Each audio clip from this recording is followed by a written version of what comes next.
Welcome to the 8th Seed, bringing you viewpoints from 8 of the best NBA bloggers from coast to coast.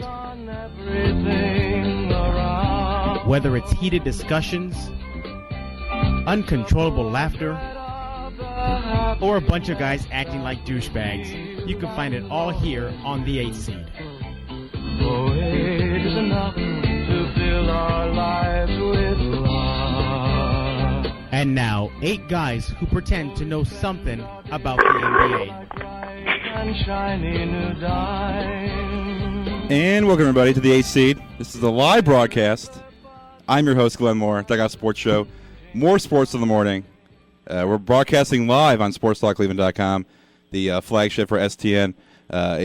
Broadcasting all over the world. We have all the guys here tonight for a very special NBA preview show. And again, we're broadcasting live from Cleveland, Ohio, the home of the 2009-2010 NBA champions. But that's for the debate for later on the show. Let's get into it right now. I want to introduce everybody. When I say your name, just introduce your blog, your website, and a little bit about yourself. I'm Glenn Moore. I broadcast live on SportsTalkCleveland.com every morning from 8 to 10. Also, we have here Mike DeLeon and Jeff Garcia. If you guys want to introduce yourselves. SpartaSpurs.com. All right, go ahead, Mike. Yeah, it's SpartaSpurs.com, and I'm looking forward to getting censored 5 times. All right, John Corrales. Yeah, and aside from Mike getting censored and dissing former NBA players, we actually cover the San Antonio Spurs. And, we're just glad to be on for the first live AC show. And I'm actually looking forward because I will be in Cleveland tomorrow night. So, Glenn, I'll see you tomorrow. Definitely, man. All right, John Corrales. Yeah, RedsArmy.com, the best Celtics website in the known universe. And you can say what you want to say about the Cleveland Cavaliers. We all know that the championship parade. I've already got my lawn chair out on the corner of Boylston and Church. The trophy's coming to Boston this year. All right. We'll debate that later. Adam Best. What's up? Yeah, this is Adam. I'm the senior editor from Fansided.com, and I have currently have more side projects on than Dave Grohl. So. All right, Jared Wade. I run BothTeamsPlayedHard.net. It's the second best NBA blog named after a Rasheed Wallace quote, and also the True Hoop ESPN Network Pacers blog, 8.9seconds.com. All right, and Ray Morales? It's Ray Moraldi, the NoLookPass.com. We cover mostly Lakers and Clippers, and we can't wait for that parade again in June. And finally, last but not least, Zach Harper. Zach Harper from Hardwood Paroxysm, Cowbell Kingdom, both part of the True Hoop Network, and now TalkHoops.net, part of the Blogwin Network. All right, and this is a group of 8 guys that I would put up against any ESPN, SI analyst of NBA basketball. So, again, this is our first live broadcast. We've been doing this for a few months, and I'm looking forward to broadcasting this live throughout the entire world. So, all right, let's go jump right into it, guys. We're going to do some big stories that's happened in the last couple of weeks. Then we'll break it down we'll preview each division, then conference, and then we'll do our picks of who is going to win the NBA title, and we all know that the Cavaliers will. First, though, Mark Cuban. Mark Cuban's in the news, and I had a chance to talk with Mark a couple days ago. He talked about having steroids. There's a place for steroids in sports. He talked about it in front of the University of Pittsburgh Forum.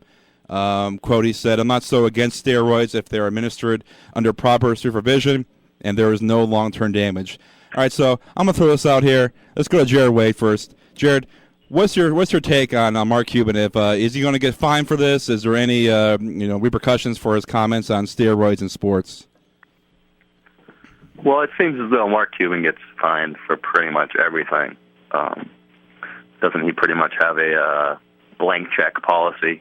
So he just kind of sends the league at the beginning of the year and figures out the tax implications later when they figure out the total. But it's pretty controversial, provocative comments coming from him, which I guess isn't particularly surprising. It is weird, though. I mean, the whole steroid thing, I don't know much about it. I don't really care about baseball steroid-related stuff. I'm a big Sox fan, but it seems as though, I know Canseco is a big advocate of steroids in the sense that human growth hormone can actually be, medicinally good for you if used in limited quantities and whatnot. And I don't know. I honestly have no idea, but it seems as though the steroids, the cream in the clear, and that type of stuff, we're not talking about the Ben Johnson, Lyle Alzado steroids anymore. I wouldn't advocate using them per se. It's almost like the beginnings of LASIK surgery. Mm-hmm. I have contacts, but I was very hesitant to even think about doing it because who knows what the long-term implications of this stuff is. So it seems like we're kind of in that era of steroids, and I'm not saying it's going to ever be a great idea, but we'll see what happens to some of these guys later in life. If Sammy Sosa and them start dying early, obviously these things were terrible, but if they live a good, great life and everything, then maybe it was a little bit of a hoopla over not as much as necessary. Adam, let's throw out to you. You're down in Texas, so I'm pretty sure he's getting a lot of coverage of this down in Texas. What's your take on the situation? Well, I don't really have a problem with his comments, and I think just like any other form of medicine or anything used in the medical field, there's got to be some reason or instances to use steroids. But I'd like to see proof that there are no long-term effects from steroids. If such proof could be, I think his theory that using steroids for medical use in sports is not that. I wouldn't have a problem with it, but I just haven't seen anything that's the truth. All right, Adam, you're breaking up. And I think a lot of people feel that same way. All right, Adam, you're a little breaking up there, so I'm gonna throw it out to let's go Mike De Leon. What's your take on this down in the Texas state? As a Spurs fan, I should hate anything Mark Cuban says. So I'm mad at you, but I kind of understand him. I think he's saying that some steroids, as long as it's administered right, isn't so bad. And I think a lot of times when people say steroids, they're thinking performance enhancing and juicing and things like that. And I think steroids, that's not always what steroids are. Steroids come in many forms. I've even heard vitamin D is a steroid and things like that. So I actually kind of agree with him on this one. I don't think it's that bad as long as people aren't abusing it. Right, and my take is, steroids doesn't help. In baseball, hitting a baseball, yeah, it helps me go travel a little further than 5-10 feet. But to having the being athletic and whatnot doesn't really help you in there. Just for strength and whatnot, doesn't help your eye coordination and stuff like that. How about John? I'm interested in hearing about this. What's your take on? What's your take on it? I think Cuban is actually right on this one. That there's really nothing wrong if you. The problem is that the use of the word steroids, you hear steroid and it's automatically a bad connotation. I'm kind of echoing what a couple of these guys have already said. Mm-hmm.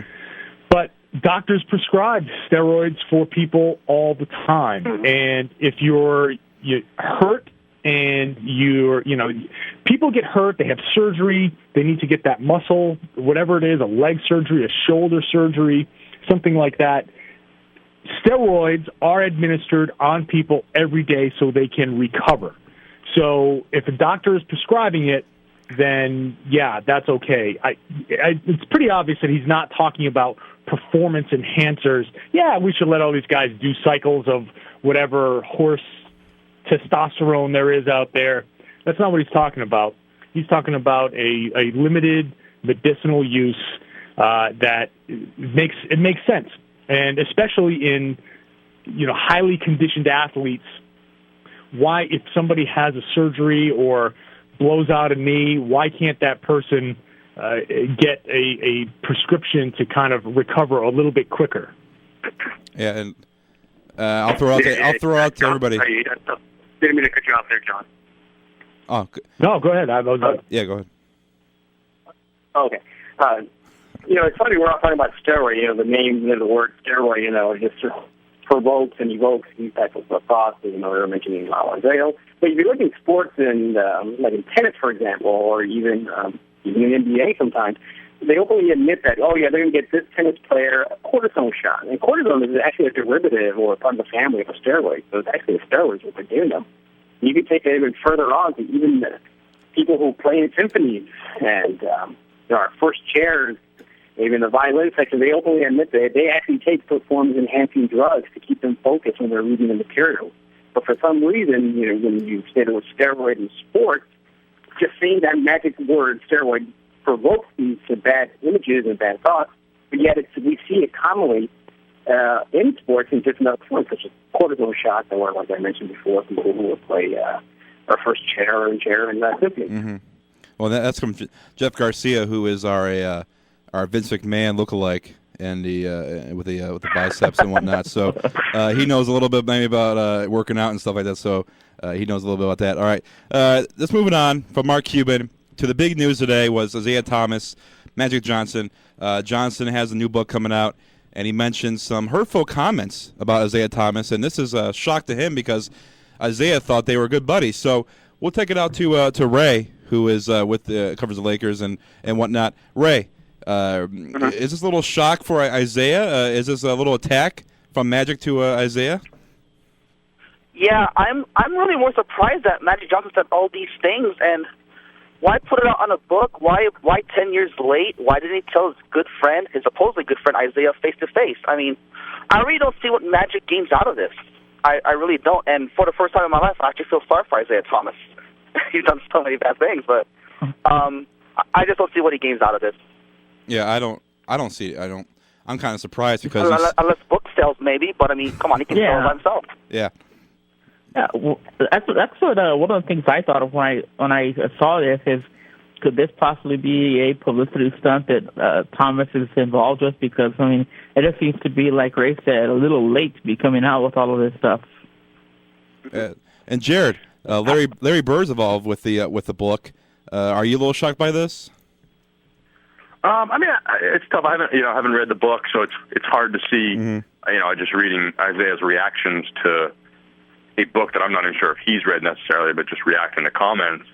It seems like Bird was always one of those guys who I don't think he had a ton of good buddies really ever since he was young and stuff. I don't think he was the type of guy who's going to be like the new age LeBron and Chris Paul type of friendship with people. Like even the Bird Magic, supposed friendship later in life I don't think they're going to each other's house for Thanksgiving type of friends, Mm-hmm. And so it's hard. I don't know. I guess with Isaiah, he seems, I try not to pile on with him because aside from being, pretty bad at his job, I don't know if he's a horrible guy, but he does seem to be like one of those guys who, if he's getting blindsided by something, maybe it wasn't such a blindside. Maybe he is just not particularly cognizant enough to pick up on these clear, signs that he didn't have a lot of friends.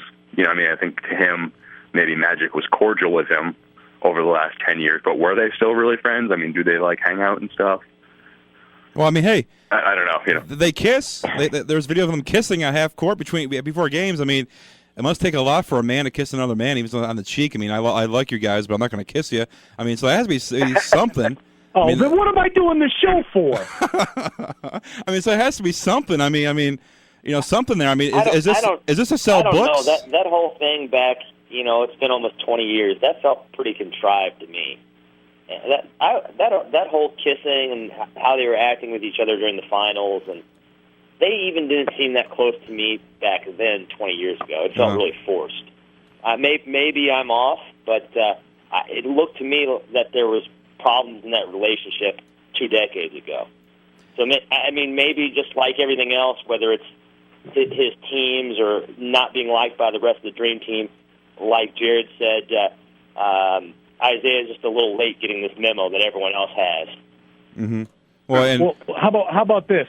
Isaiah Thomas is a smug prick, and he gets what he deserves, and he just happens to be an amazing basketball player, and in every other facet of life, he sucks. So when you get an entire group of guys that conspire to keep you off the greatest basketball team ever, you're a jerk. You deserve what you get. He's ruined everything that he's touched outside of the Pistons when he was a player. So good. I'm glad Magic came out and said it. Good. Hey, guys. To me, like Isaiah was. Well, what about his time with the Pacers? He had to work with Larry Bird. I mean, if there's some animosity, well, why would Bird hire him? Yeah, Ray, I hear you talking first. Go ahead, Ray. Yeah, I also want to bring up something.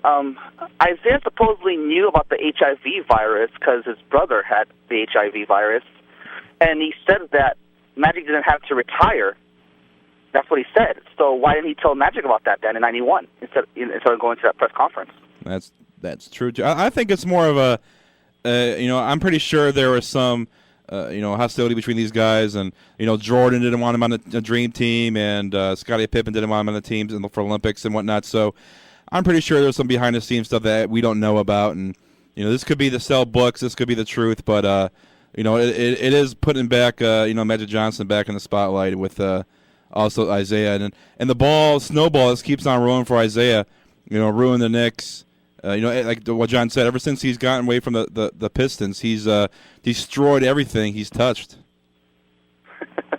So, all right. So with that, we'll take our first break. We'll come back and we'll each of the guys will talk about their respective team, who they added, who they lost, and little few sentences about each team, and then we'll preview each division and then conference. Top 4 teams in the conference, and then everybody will pick their NBA champion. And I'm pretty sure that's going to spark a pretty humorous debate with me being from Cleveland and John being from Boston. And we got Ray in L.A. and San Antonio in the mix. But I'm sorry, Zach and Jared. I'm pretty sure the Kings and Pacers aren't going to be part of that talk. Yeah. So go see what's enough for everybody to listen to. So we'll take a break here. This is the 8th seed on SportsTalkCleveland.com. Hang on. This is J.J. Hickson, and you're listening to SportsTalkCleveland.com.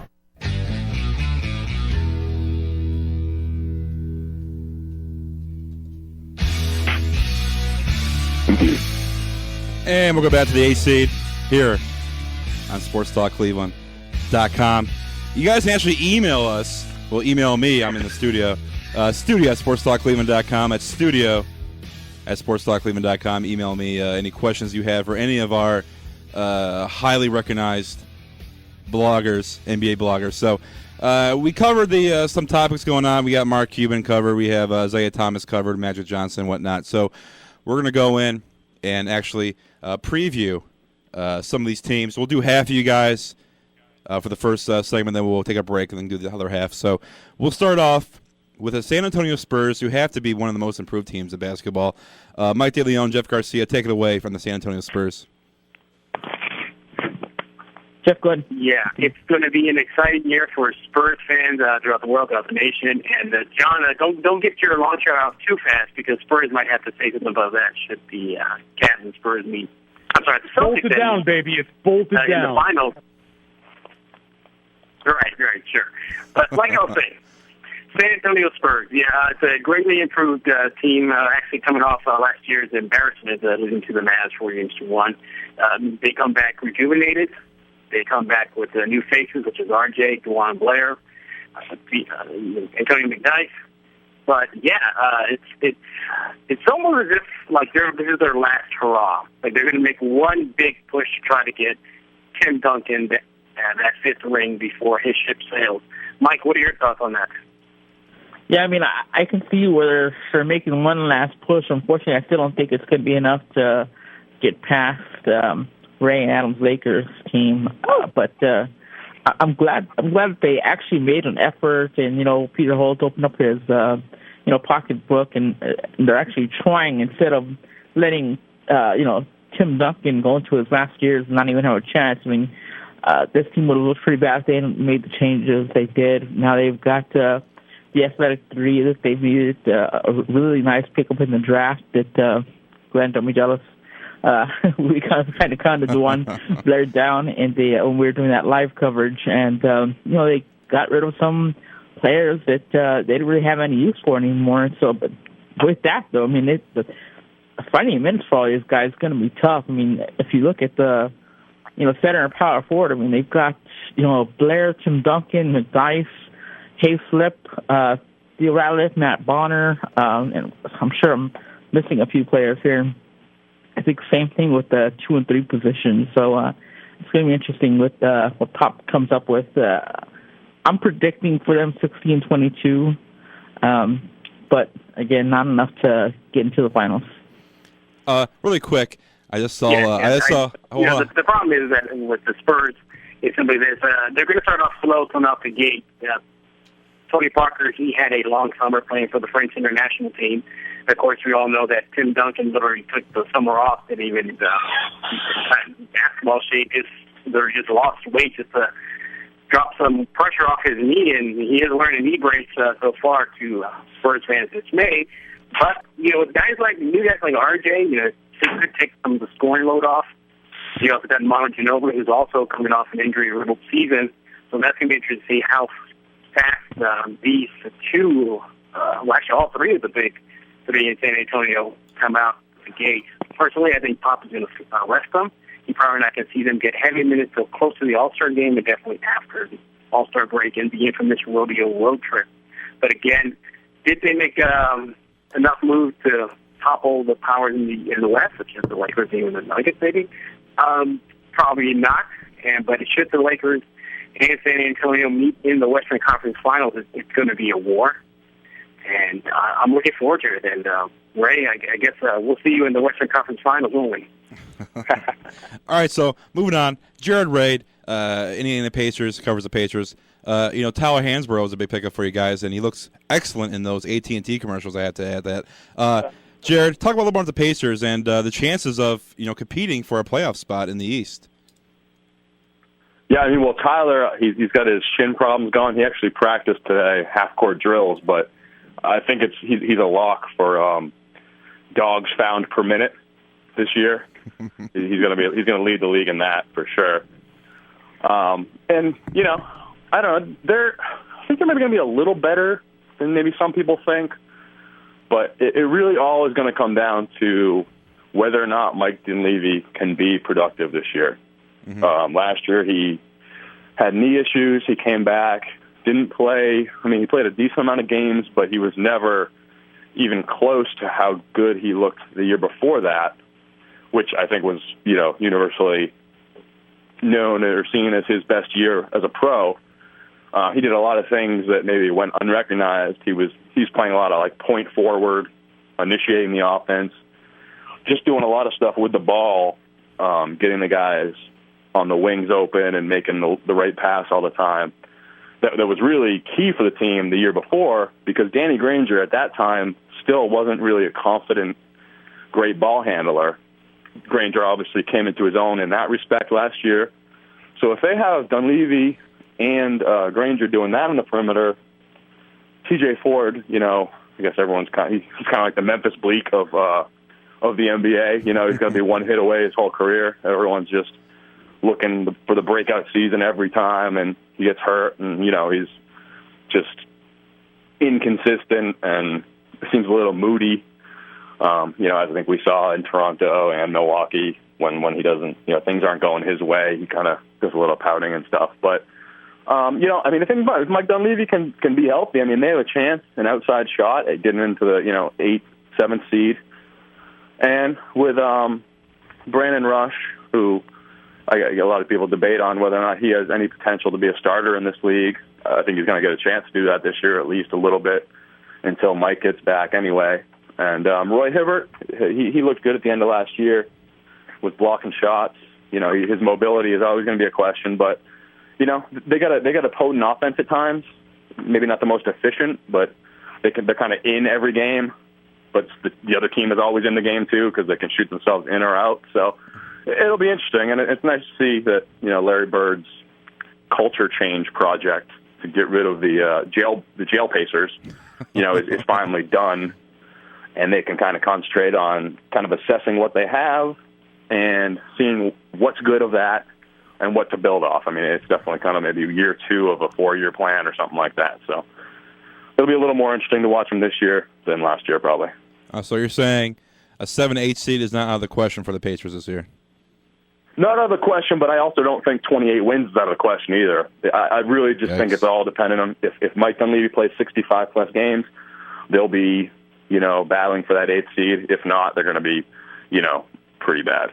Yeah. So Pacers are in the Central with the Cavaliers. That's not good news for them, but they can make the playoffs and get an early exit in the first round. So, all right, so let's move on to John Corrales and the Boston Celtics. My competition for this year in the East. John, take it away. Give your little spiel on the Celtics.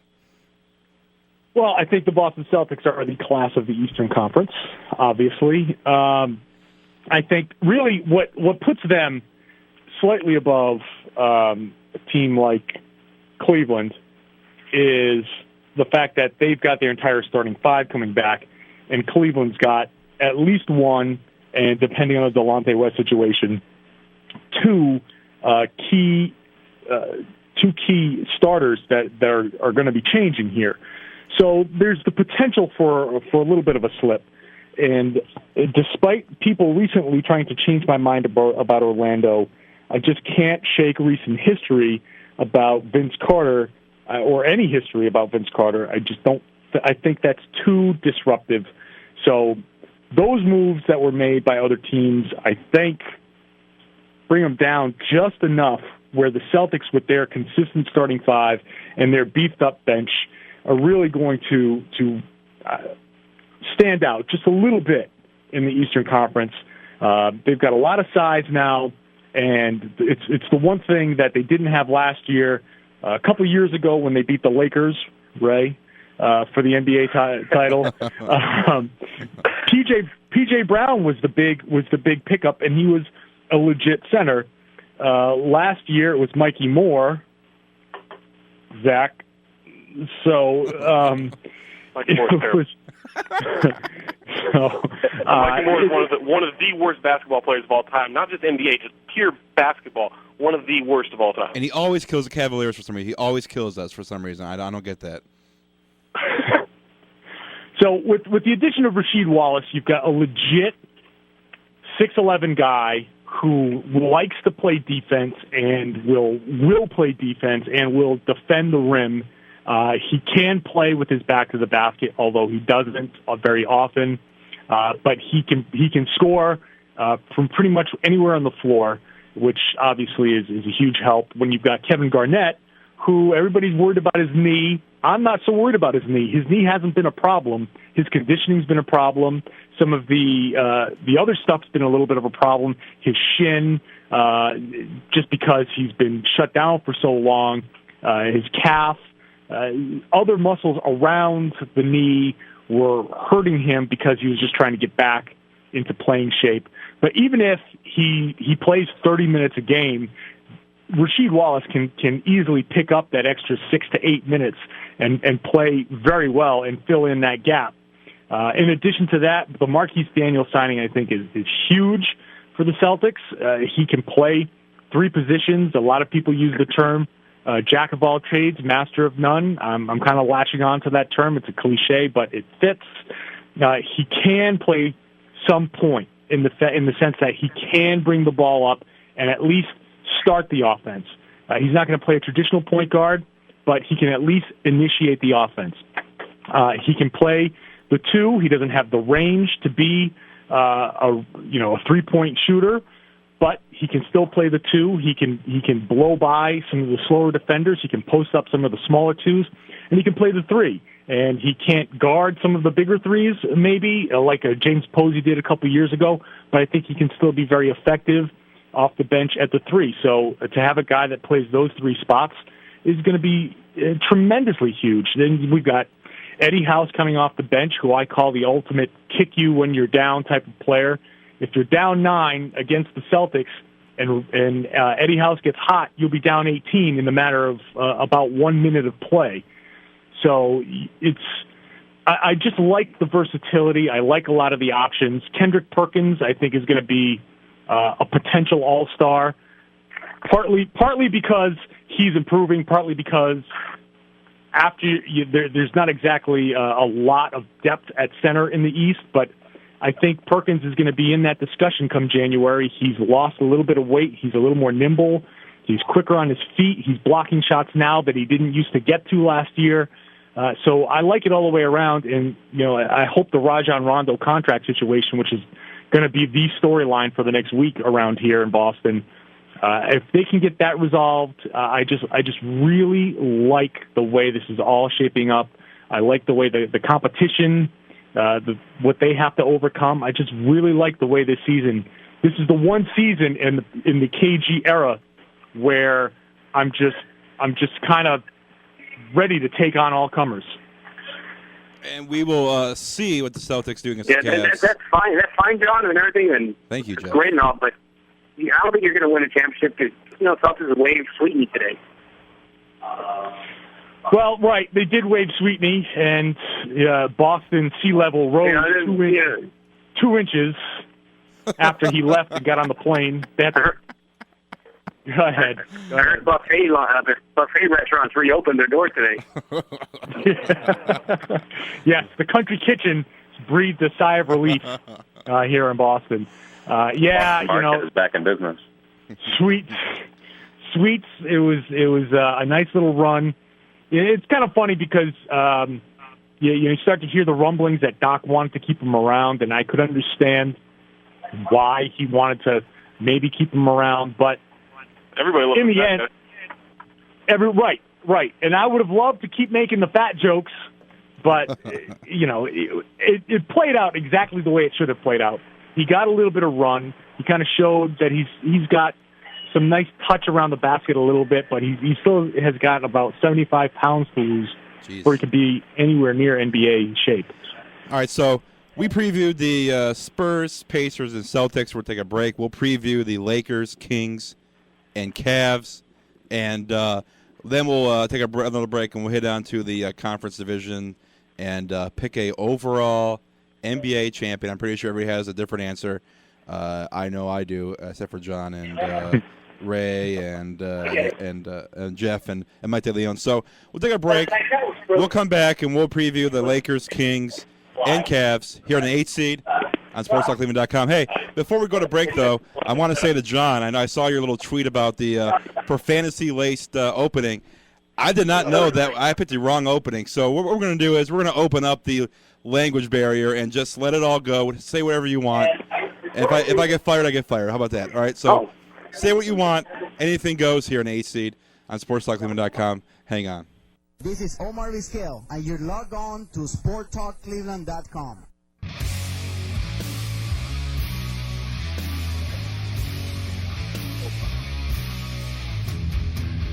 Did we lose him? And I'm back. Calm down, Jeff Garcia. You're all right. What's that? We're back. We're back, Jeff. Don't worry. A quick break here in the 8th seed. Getting right back into the team-by-team previews of each guy covers their respective teams. So we're going to move on to the Lakers, Kings, and Cavs. We'll start off with the Lakers, who are defending champions. So, yeah, Ray, and Adam, take it away. Give us your take on the Los Angeles Lakers of 2009. I mean, this team, I believe, potentially got better with losing Ariza and gaining Artest. Basically, what the biggest enemy really is their focus. Hopefully, they can get through the season intact.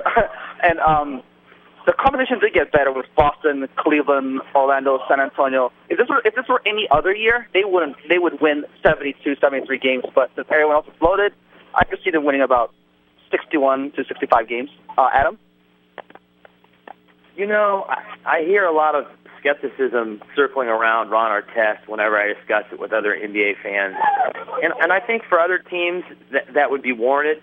But when you have Phil Jackson in the fold and you have Kobe Bryant in the fold, I kind of compare it to the Wu-Tang Clan. You have guys like the RZA, you have guys like the Jizza, and the old dirty bastard, and he's the guy that makes that group special. And I think they brought in Ron Artest to make them better, to make them more versatile, to battle complacency. I think he'll help keep them focused, as crazy as that sounds. I think he'll infuse them with new energy. And if Andrew Bynum can stay healthy, he's the third leading scorer in the preseason right now, I think hitting 20.3 a clip. They have a chance to make a run at 70. I really believe that, and I think they have to, barring injury, they're hands down the favorite out west. And I think not just having the best player in the West, Kobe Bryant, I think they're also the most versatile player team in the West. I don't know that there's another player in the league like Ron Artest. I don't know that there's another player in the league like Lamar Odom. And I don't know if there's another player in the league like Pau Gasol. So right.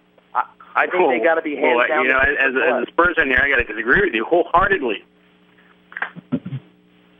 Why is that, Jeff? Why is that? We got to disagree with her. Yeah, sorry, I was told I'm on kind of a slight delay. Mike has been telling me this, but hands down the favorites.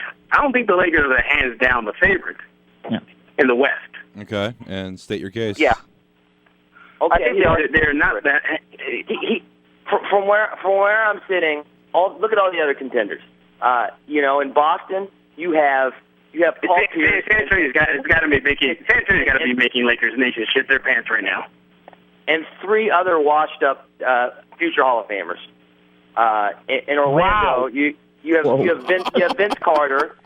Who knows when he's You're still disregarding the Spurs. You're talking about the East team. But I'll get to the Spurs last. We're talking about the West right now. Calm down. I'm talking about the whole league. I'm talking about the whole. We're big enough to take on the whole league at once. We're the Lakers. Okay. Oh, well, look at that, guys. Okay.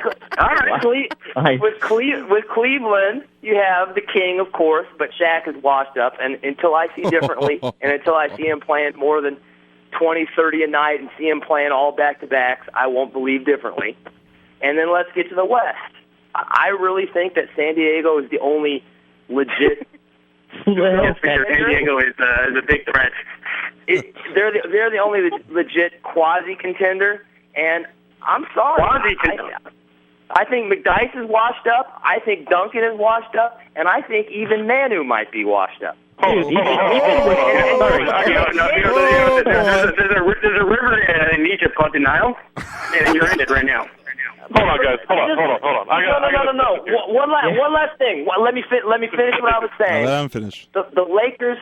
Maybe you can say Derek Fisher's washed up, but who else in the Lakers is even close to that? Yeah, that's all. Like the Spurs are shaking in their boots because you guys got Farmar and Morrison and Shannon Brown. Your backcourt is not strong enough to contend with the likes of Parker, Manu, Mason, and George Hill. Even a young guy like George Hill. And let's remember that you just compared your major offseason acquisition to Old Dirty Bastard, who I believe is dead now. Let me talk about the Lakers real quick. All right. Everybody thinks they can reform. Where's Mike in all this? Speak up, Mike. Everybody thinks Ron Artest can be reformed. He can't. He is that crazy bipolar girl that you think, oh, I know she burned down the house of her last boyfriend, but I mean, she really likes me. Like we're gonna have a future together. He's fucking crazy. I'm sorry for the language. I know the Barry got pulled up, but like he's crazy. Andrew Bynum tears his vagina every February. Like he's not going to be it. He's a marginal center with a ton of. I agree. I think he's overrated.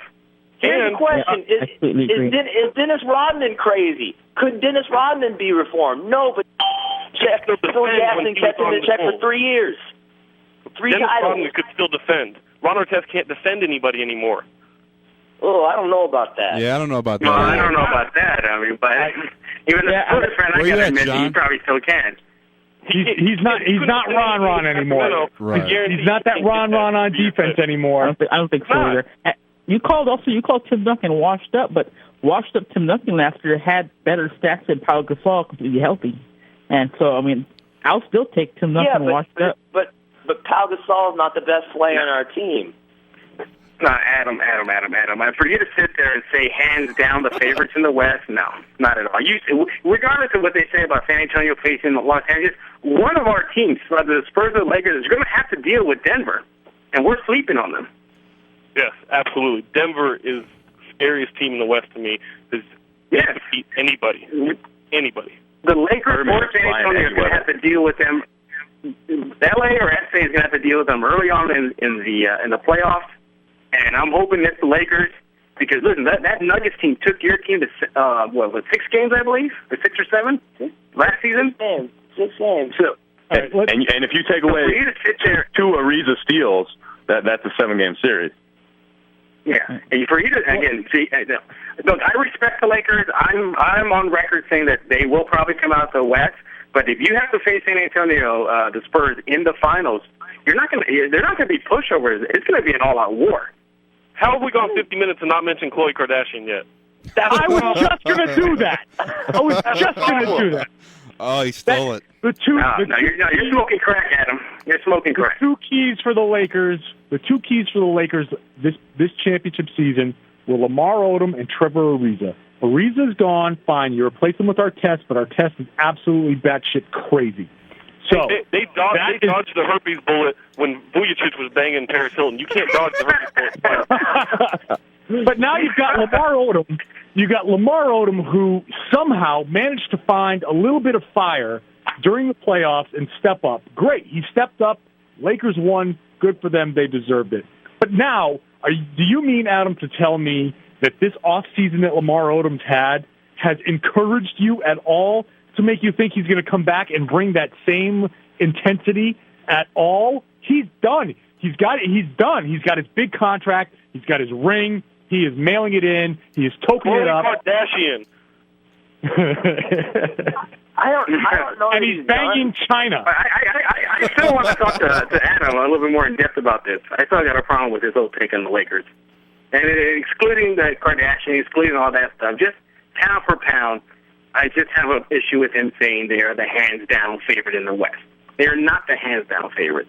And we take off those Homer glasses. Spurs are there, Nuggets are there, and maybe even the Mavericks. Yep. They have 4 players that could start for any team in the league. Any team in the league. Any so team the Spurs. So the Spurs. So do San Antonio. There's only probably 2 players on the Spurs that could start for the Lakers. Tim Duncan, Tony Parker. Mike, you want to take this, Mike? I mean, Tony Parker, I think we all see what he did last year in the playoffs. He averaged 28 points a game. and his ball spot on the bench. Hey, he doesn't need Rogaine to be great. He's been great without Rogaine. I think even Kobe recognizes Manu what he is. If you even watch the thing, as soon as he got to Manu, he said that's a bad man right there. And I think even if he is on the bench, I think he can start for any team, and any coach would be crazy to not want to start him. Yeah, I mean, Manu would not start for the Lakers, obviously. But aside from the Lakers and the Heat, he would start on every team in the league. Exactly. And probably score 25 games. All right, well, we're going to go. Adam, nothing against your team. You got a solid team. You got, like I said, your team's probably gonna end up winning the West. But Spurs, Denver, Mavericks probably they're not going to go away lightly, and they're not the clear favorites in the West. Clear favorites, no. Okay. And we'll the way I see it is, if everything goes perfectly, like no problems for both teams, the Spurs and the Lakers are the better team. They have just more weapons, better talent. But if you look at the question marks for both teams, the question marks for the Spurs are Manu's health, which is legitimate. I mean, he hasn't really been healthy for 3 seasons now.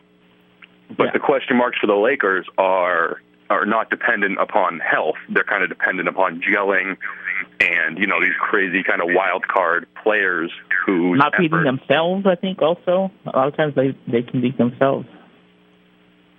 Right. The only thing that hurts. Think about it. A depleted Houston Rockets team last season without Ming and McGrady took your team to 7 games. Yeah, but the Lakers didn't take almost beat you. They didn't have a reason to take them seriously. They knew they were winning that. But that's my point. What about the lack of focus on them? Again, they can be their own worst enemies. But they didn't need focus. That's where the thing is. Like, if they're so talented, so much more talented than a broken down team like the Rockets from last year, they don't need the focus. Like, you can skip around and still win and get ready for the next round. All right, guys. This isn't the same league where you had to be charged up, for 4 series every postseason. Like, you can take a round or 2 off because there's not that competitive edge anymore. All right, guys. So we'll debate each team. We'll have our own conference division debate later on. right now we just want to preview the teams really quick. We cover. Then we'll go into open debate, open the floodgates, and let everybody speak their piece whenever they want to talk. So let's go to the Kings right now. Zach Harper. Yeah. Tell us about the Kings. Can they really compete in the West? Go Bano. I'm excited. I'm excited right now. It has nothing to do with the Kings. The mountains on my beer are blue, which either means my beer is cold enough to drink or I'm pregnant. I don't know which one. But that's a lot. You're talking about 9 months. I know. The Kings suck. Like, let's just be honest. They're a bad team. They won 17 games last year. They're not going to be nearly as bad as last year. They have the Rookie of the Year in Tyreek Evans. If you think Blake Griffin is going to win, just look at history. Only one player in the history of the league who was cross-eyed won Rookie of the Year. That was Shaq. That's not going to happen again. Kurt Thomas didn't win? What's up? Kurt Thomas didn't win it? No, Kurt Thomas, his cross-eyed, does not win it. Tyreek Neither Evans did T-Mac. Tyreek Evans is the best player in the draft class. Like, he just is. He's on a bad team. He's going to put up numbers.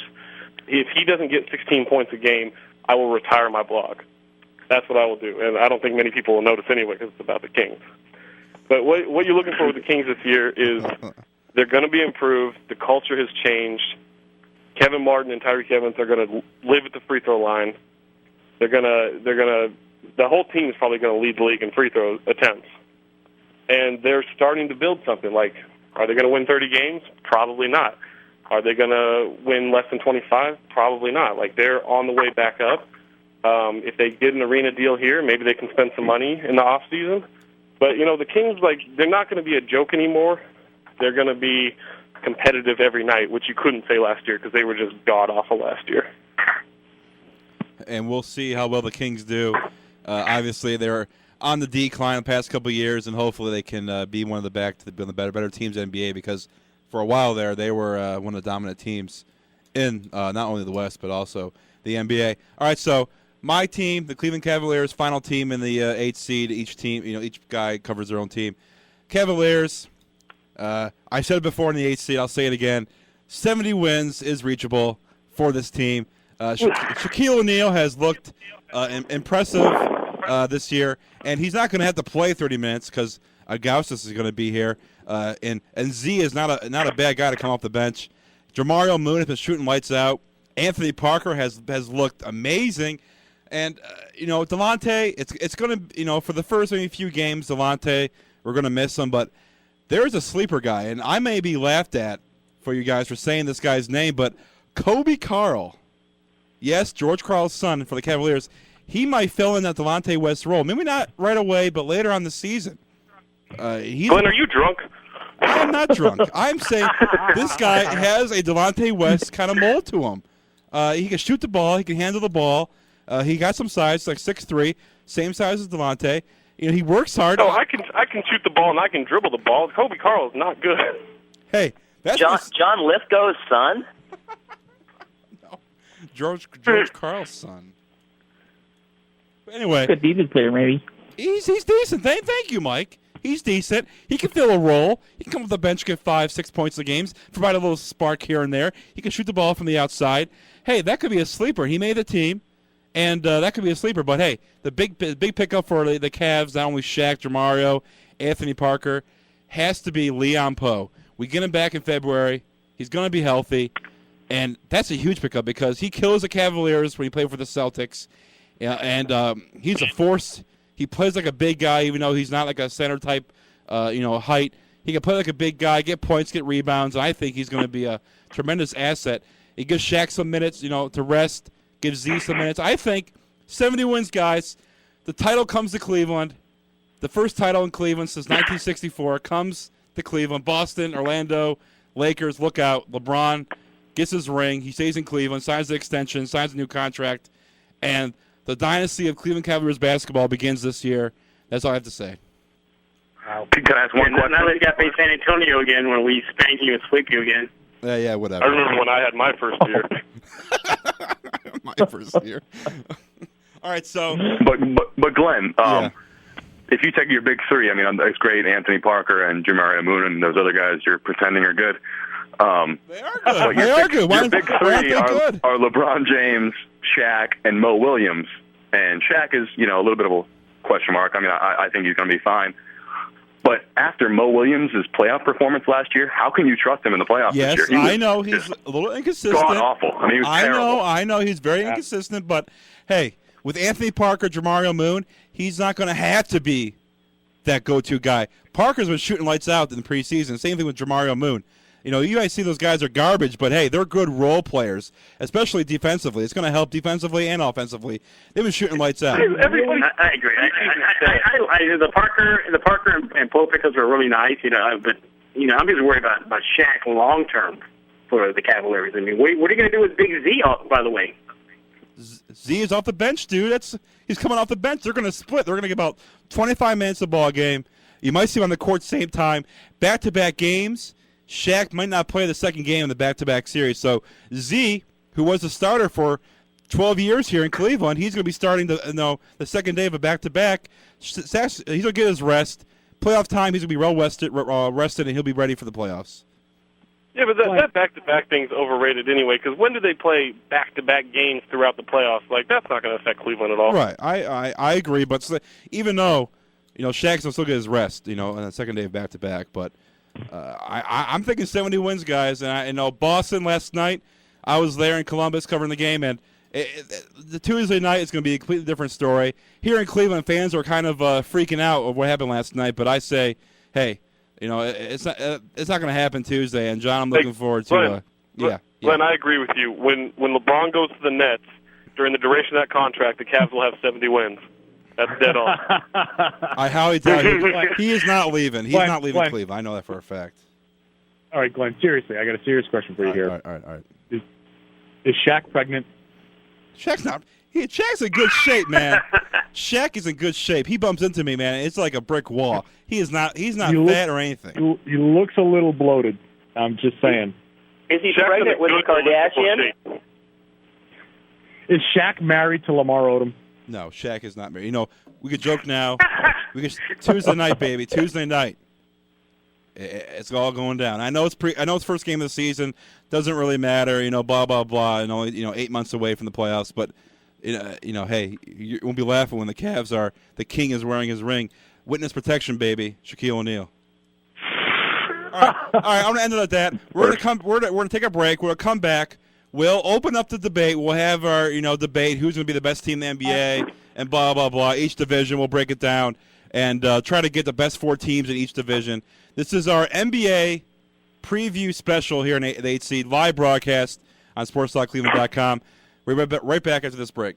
Hi, this is Mike Golick, and you're listening to SportsTalkCleveland.com. Hi, I'm Mike Greenberg from ESPN's Mike and Mike in the Morning, and you're listening to Cleveland's highest-rated radio website, SportsTalkCleveland.com.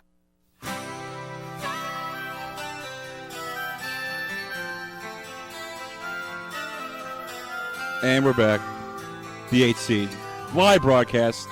The first of maybe many. I kind of like this. What about you guys? Oh, I always love the live broadcast. Oh, definitely. It's a totally different feel. Yeah, it's fun. But I think we can do this live every time with a different host. Maybe we can try that out. But this is the 8th Seed, our NBA preview special, broadcasting live on SportsTalkCleveland.com. You're watching us, listening to us on SportsTalkCleveland.com. We cover everything Cleveland, but we have opened it up today to talk NBA preview because the season is coming up on Tuesday with the first official game between my Cleveland Cavaliers and John's Boston Celtics. Looking like a preview of the Eastern Conference Finals, but we will open up the debate now. We'll break it down by conference here. Let's go to the Eastern Conference first. Let's open it up. Cavs, Celtics, Magic look to be the 3 top teams in the East. John, let's open up to you. Let's go your debate of having the Boston Celtics as a top team in the East.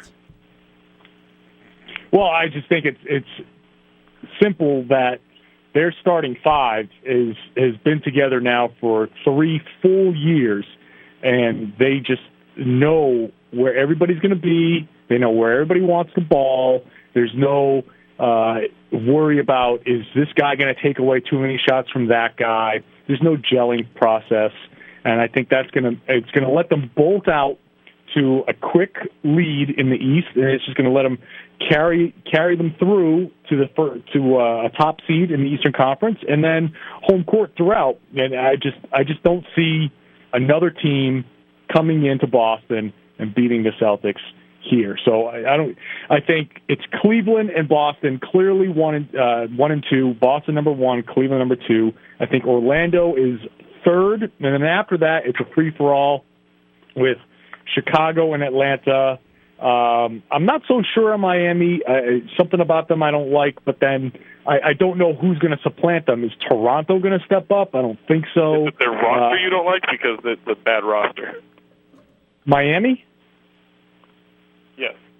I don't know. I get a feeling that there was I don't know, something about Miami. I really have no reason to say Miami's going to suck. I don't think they're going to suck.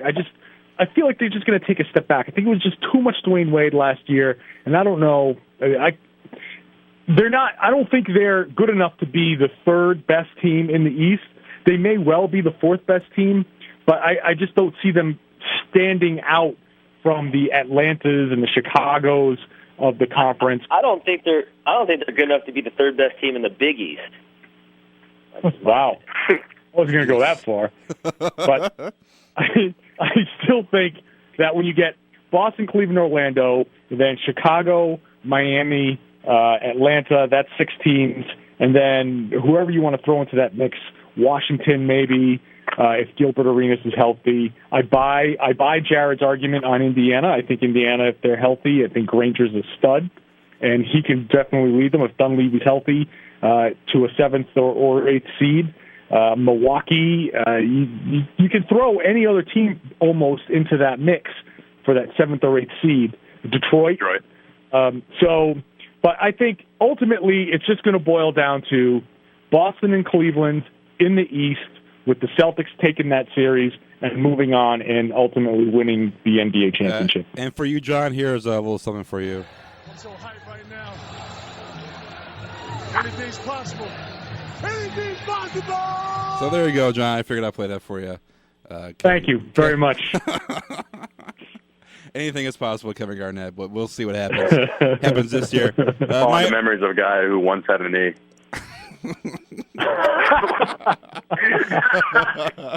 Yeah, I heard they had to bolt those things back into place. I mean, they had to go in there and get. People need to shut the fuck up about his knee. It's fine, fine. That's how they keep LeBron in Cleveland. They've got to bolt him to the ground. Sounds like you're in denial, John. Ooh. I'm just telling everybody, KG's knee is fine. You can. The denial is. Is it hear no evil, see no evil, speak no evil? I've been watching him the whole preseason. The knee is fine. The knee is fine. I know what I see, and I don't see any problems with that knee. Wait, we'll see about that. You remind me of that Iraq invasion PR guy for because you're like everything's fine. There's no invasion. Yeah, it gets tanks going in the background. You know, if KG was limping up and down the floor and I was sitting there trying to tell you that his knee is fine, then yeah, you'd have a case. But KG, each game has gotten stronger. He's going up. He's finishing. He's catching alley-oops. He's finishing on the break. He's getting ahead of the pack. The only problems with KG are his conditioning, and he's got shin splints from trying to come back maybe a little too fast and do a little too much.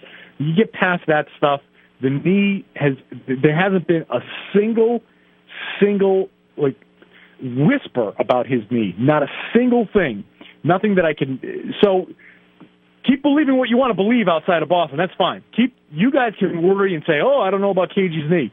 I'm just telling you what I see, what I hear. I hear nothing, not a whisper, not a nothing about his knee. He's going to be just fine. Just wait until he goes for a dunk, and all we hear is a pop, pop, and down goes KG. Wait until we see a Sean Livingston landing. Oh man. That would be. That's okay. He can always sit on the bench and yell at people that are like 5'11" and under. I mean, he can wear that towel pretty well. Can't Sean Livingston happen to anybody? It happened to Sean fucking Livingston. He's 20 years old. Hey, if KG goes and down, he looks though, like the kid from The Wire. He looks like he's 15. So seriously though, if KG goes down, John, can Boston really contend? I think, yeah, they can contend, but clearly that brings them back down to earth a little bit.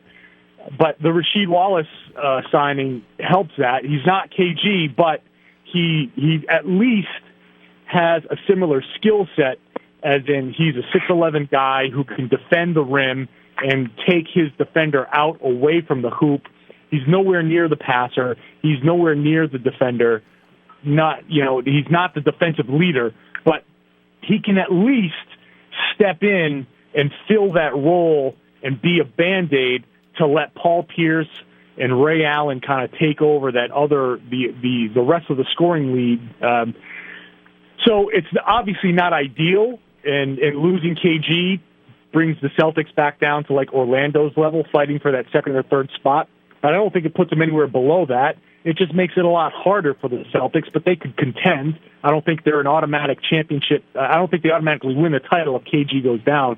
But I feel a little more comfortable with Rasheed Wallace, at least in there, picking up some of that slack. And in Cleveland... One question, John. How come on a team that has their best 4 players, 4 of their best 5 players at, 32 years old or older, why are they not giving Rondo money yet?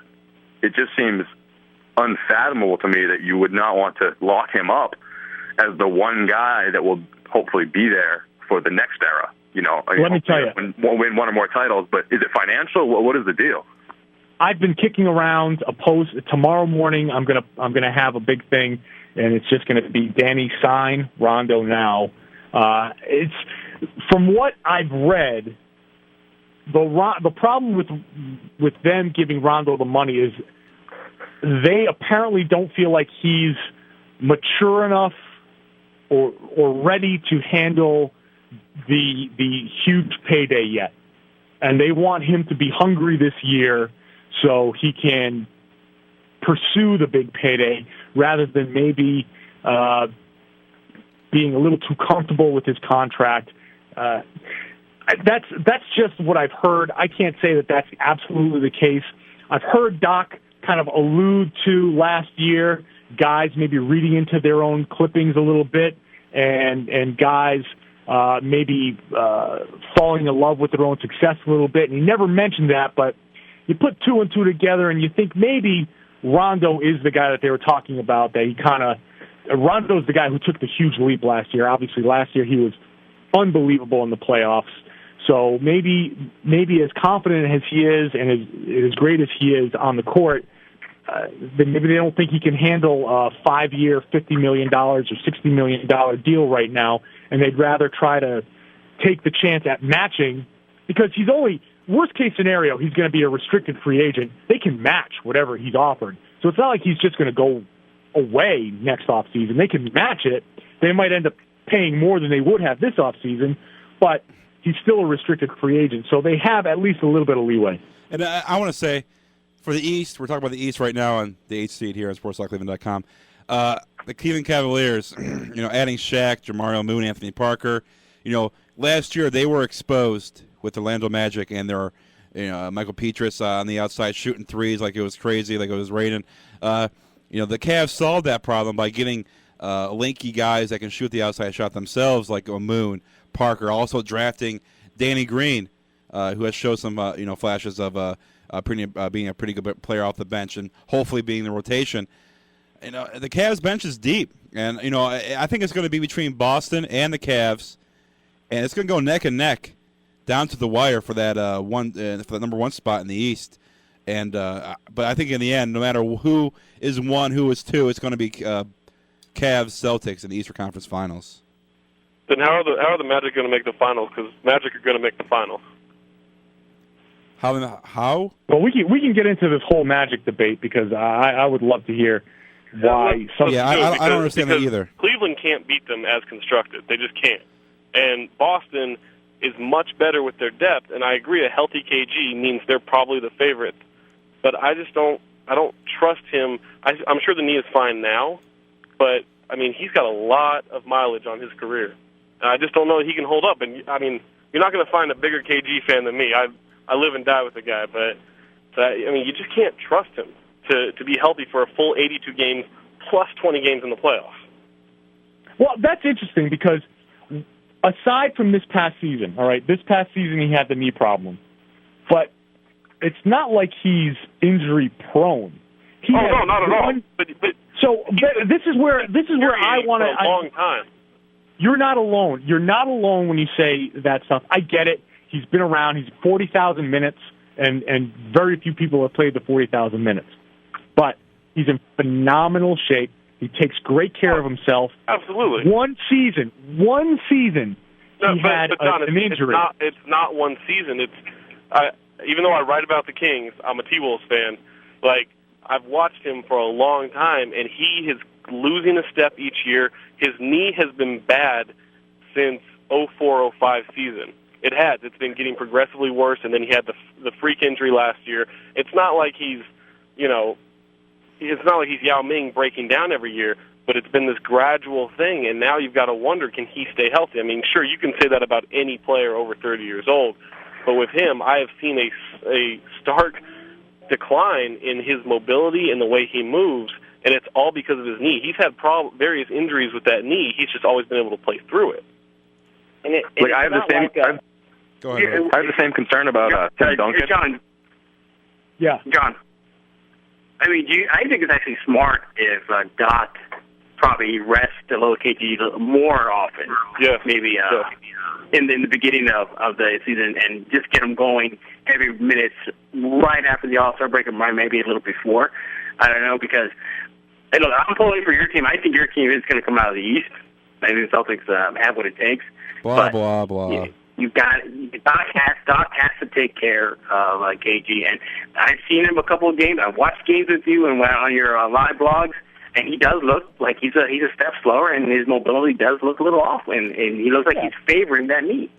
Because I'll tell you, he is a step slow, and maybe some of that is age, and maybe some of that is him coming back from the injury, but he missed a lot of time, and he was immobile for a long time. He had to rest that knee. He couldn't move. He couldn't run. And when you're older, trust me, I know, when you're older, it's harder to stay in shape. So, yeah, KG's going to be a little step slow, but he's still, from what I've seen this preseason, I'm just going by my own two eyes, his conditioning is the biggest problem. And, again, I'm just going to reiterate the fact that with Rasheed Wallace on the team, he can pick up some of the slack. There's no reason. We're not looking at KG playing 36, 37, 38 minutes a game this year. We're looking at KG playing 30, 31, 32. So if he plays 8 minutes per quarter, that's 32 minutes a game. That's 4 minutes of rest per quarter. And depending on how it's all spaced out, I think that's a very good number for Garnett. And let me ask this real fast. I don't mean to cut you off here, but I think that maybe the Celtics should. Let me start over again. With you, were you anything satisfied they get anything but the number one seed in the East? I don't care where the Celtics get the seed. I don't care if they go in. That's what I'm saying. I don't care. And I think you know where I'm going with this. Right. I know where you're going. Right. You rest KG, okay. But Doc made the point recently, and it's a good point. These guys are professional basketball players. This is what they do, and they depend on a rhythm. You know, a basketball player depends on being in some sort of rhythm. So you can't just shut Garnett down for stretches. He still has to play. He still has to be out there and playing with the guys and keeping up his chemistry with the rest of the guys on the team. So he is going to play fewer minutes. There's no doubt. This is going to be, if you compare this year's minutes to last year's minutes or the year before's minutes, they will be lower. All right. And I think everybody agrees that they will be lower. Doc will tell you they'll be lower. Right. But KG's going to play. And maybe he'll pull one of those Shaq type, he won't play on back-to-back nights here and there. Fine, that's fine. You're right. I don't care if the Celtics go in as the third seed. That doesn't mean anything because if they do that and it means everybody stays healthy and everybody is fresh, then it's not going to matter come playoff time. All right, so Exactly. Hey, hold on. We'll take a break here. We'll come back. We'll give the West guys some chance to talk here. Ray, Zach, and Jeff and Mike. We'll talk who's going to win the West and who is going to face most likely either the Celtics, Cavs, or the Magic. So we'll take a break here. We'll come back, and then after we'll get the West done, we'll talk more. We'll do our major debate about who's going to win it all this year.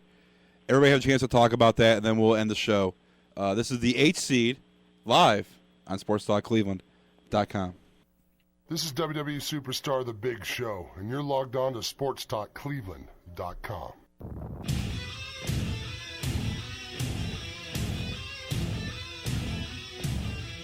You know how I be. Last week, Kobe couldn't do without me. You know how I be. I think you're just slow. Yeah, and I can't use the excuse of Ray sending me pictures. This is for we're back on the air now.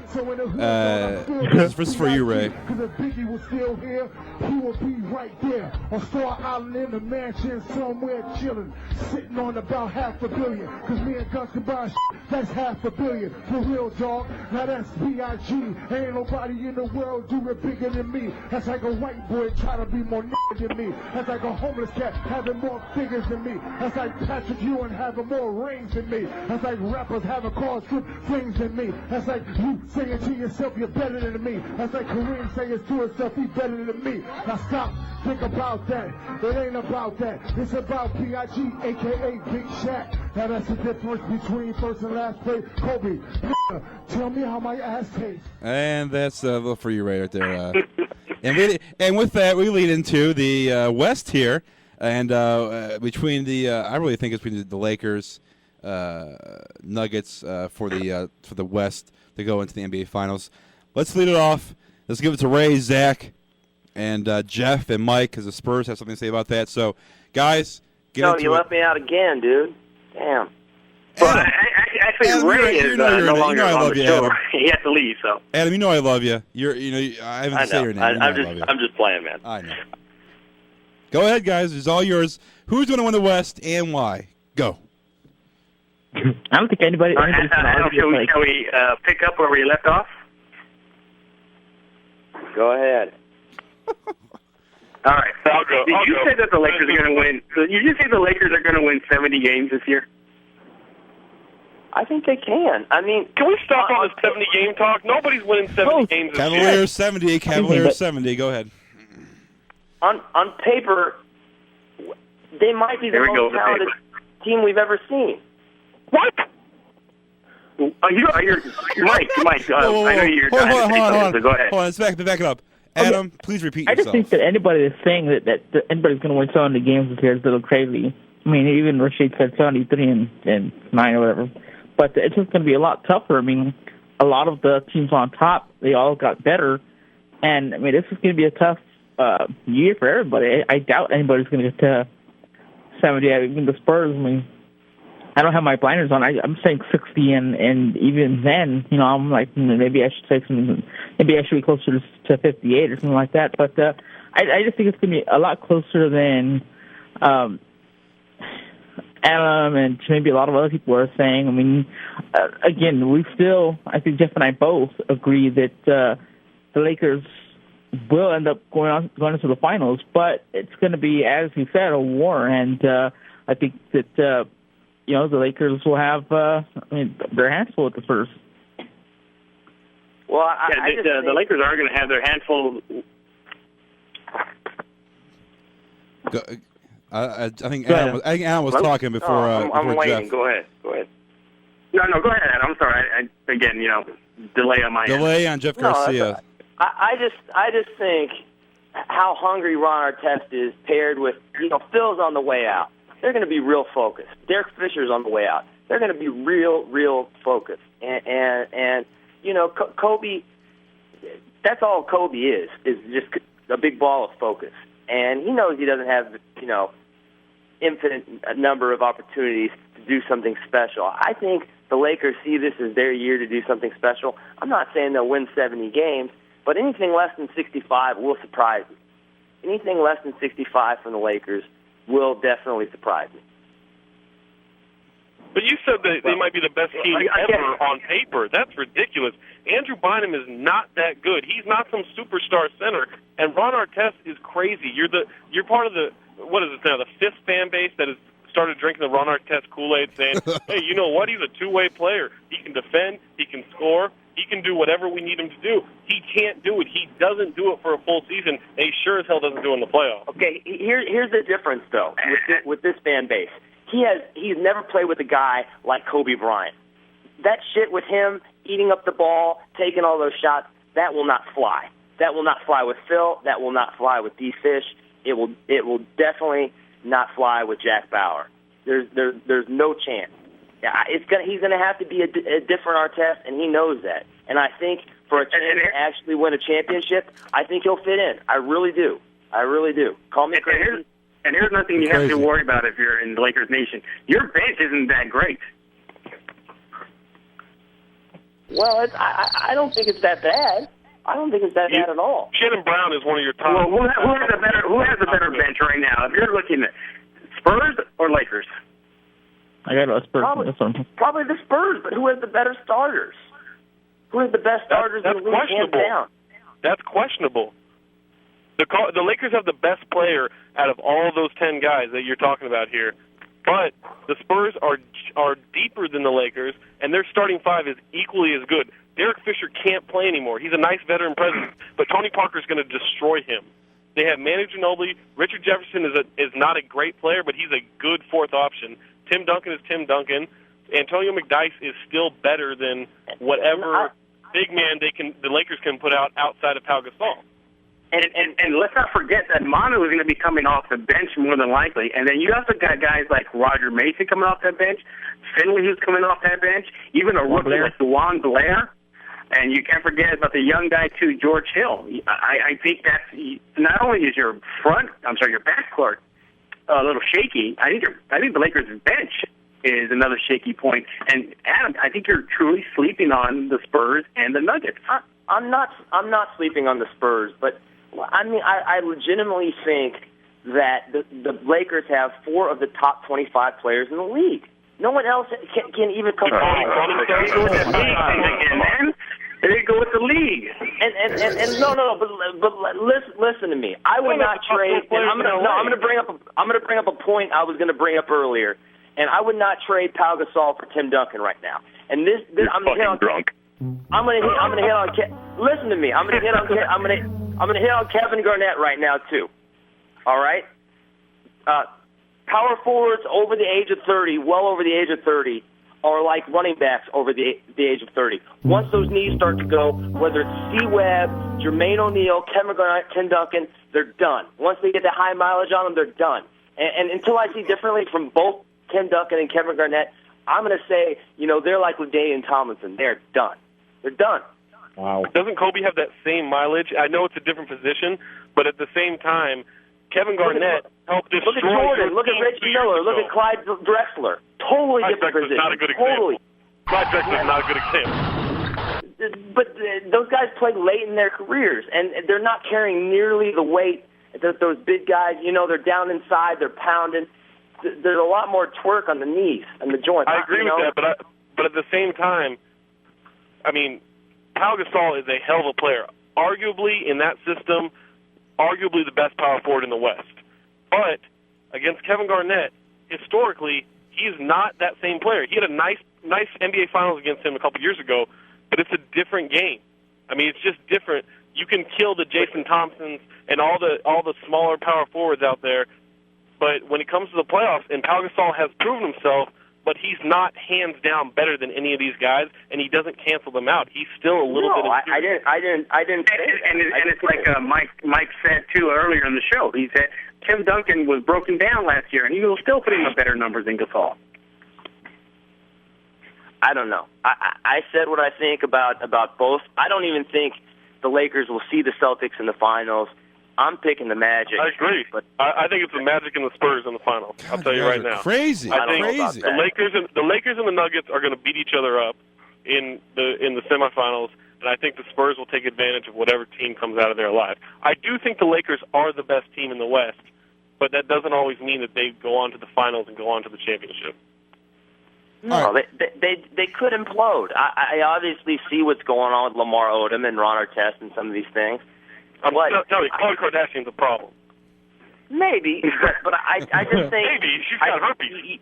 But I think this is I think the situation with Artest especially is very similar to what happened in Chicago with Rodman, and I think the personalities that are in there to keep him in check. And I don't think Lamar Odom needs to be anything better than the fourth or fifth best player in this team. You know, I agree, but he's not better than the fourth. He's not hands down better than the fourth or fifth best player on the Spurs or the Celtics or the Magic. I mean, they're all very even teams. Yeah, but here's another thing too, Adam. Again, I am a Spurs fan. I'm a huge Spurs fan, but really? I'm aware enough to know that I'm not going to just sit here and say hands down the Spurs are the best team, and because they're not. They're because not. They didn't win the championship last year. And get hang on. But going into this season, again, I'm not going to sit here and say, because the moves they made and getting DeJuan Blair in the draft, they are now the hands down best team. They're not. I know out there that there's the Lakers to contend with, the Nuggets to contend with, the Mavericks to contend with, and then obviously your team. And I respect them, the Lakers. I respect them. But I just have a problem with you when you're saying they're like on paper they're the hands down best team in the West, and then they have the best talent in the league. No way. All right, guys. They have the best talent in the league. Let's reset here. All right. I would check on paper they're by far the best. All right, here we go, guys.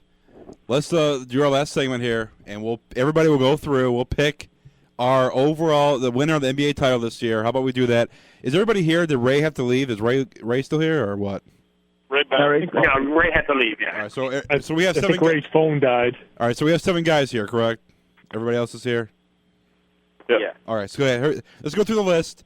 Give your NBA champion of this year and why, and not a paragraph long. We'll start with Zach Harper. Go ahead.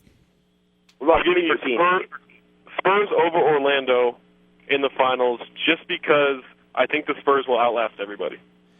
Wow, you got Spurs over Orlando. Wow, that's a very interesting pick. All right, let's go to Jared. What's your pick for the NBA championship this year? It's really a tough year, honestly. So caveat of that, but everyone's got question marks, big ones. But I'm going to take. The Lakers, I think, are the most talented team in the league. I'm going to take them over the Celtics and bet on KG's knee holding up. All right, so there we go. L.A. for Jared. Let's go to Adam Best. What do you think? I'm taking the Lakers. I've stated my case, and I think they're the Magic. I think the Magic are the best team in the East again, and I would agree. I think Carmelo is going to make a run at MVP, and I think my sleeper teams are going to be the Pacers and the Thunder. Whoa, Pacers and the Thunder? Yeah, Pacers and the Thunder. Yeah, Thunder's got a nice little squad out there. they do. I do like the Thunder. Green, Durant. Thunder are not winning. I'm not putting them down at all. They really got a nice young squad out there. All right, so you got Lakers over Magic. Wow. First 3 guys don't have Cleveland in there. I'm kind of disappointed. All right, Jeff Garcia. Because we watch basketball. All right, cool. All right, Jeff Garcia, go ahead. Yeah, delay. Jeff Garcia, go ahead. 10 minutes later. Yeah. I got Celtics over the Lakers in the finals. Wow. And but it's going to be a great series. I see that Celtics pulling it out in 7 games. Oh, wow. Okay, so Boston over L.A. All right, let's go to John. John for Reds Army. Go ahead. Well, I've got Celtics over Lakers in 6 games. Obviously, I've stated my case for the Celtics. Correct. I think the Lakers are going to come out of the West, but I do think the West is going to be insanely tough this year, top to bottom.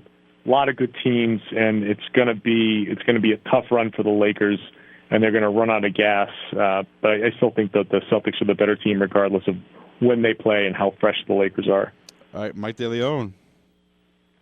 Yeah, I've been flip-flopping on this one for the past couple of weeks, but I think I have to say Celtics over LA as well. I mean, a lot of teams. I think it's a little tougher out west, and after everybody in the West ends up beating each other up, I mean, the Lakers are going to end up going to the finals at Boston. I mean, I think a lot of people have disrespected the Celtics. They call Allen and Pierce washed up, but those guys are probably the two biggest clutch shooters. I mean, I think KG and Rashid are matchup nightmares, and so I just have them 7 games over the Lakers.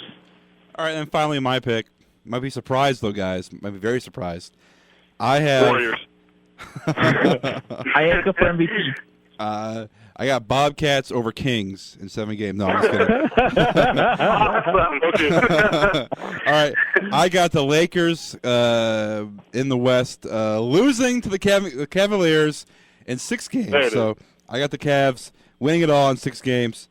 I'm surprised none of you all picked the Cavs. You get Orlando, Boston, but no Cleveland. So very surprised, very disappointed. But yet, I will pull that up and say Cavaliers in 6 over the Lakers, and the King gets his ring finally, and he'll stay in Cleveland. He's not going anywhere. He's staying in Cleveland for a very, very long time. No, I agree. Shaq's going to find out how Kobe's ass tastes. That's what's going to happen. Yeah, we'll see about that. And I'm sure Nike and their puppets are very happy to hear that prediction. Oh, how about that? Nike and NBA would love a LeBron, Shaq versus Kobe NBA Finals. I bet that's what they're pulling for in the for ABC NBA Finals, definitely. Oh, yeah, that's what Stern's pulling for. Well, Stern just came out today. He called LeBron the best player ever. I'm not sure if you guys saw that or not, but wow. Stern. Michael Jordan He was drinking with me. He was drinking with me. Michael Jordan once said that Rashawn Leonard was the toughest defender for him to go against, so some people are wrong sometimes. Yeah, David Stern has said that, Michael Jordan might have something to say about that, but LeBron has a bigger canvas to paint with, and the picture is going to be beautiful. That's what his exact words are about LeBron James. I agree with that. Being the best player ever. So we will see what happens this year.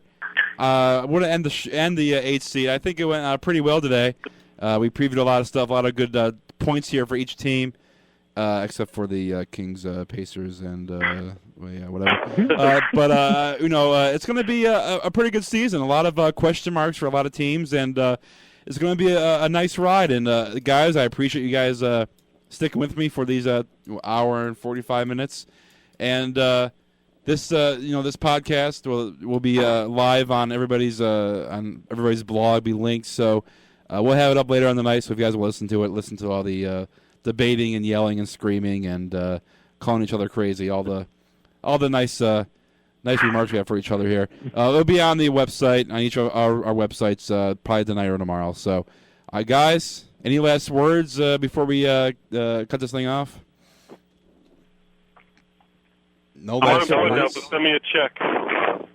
Send you a check? What's that? Don't sleep on Danny Granger. Don't sleep on Kobe Carl. All right, all right, guys.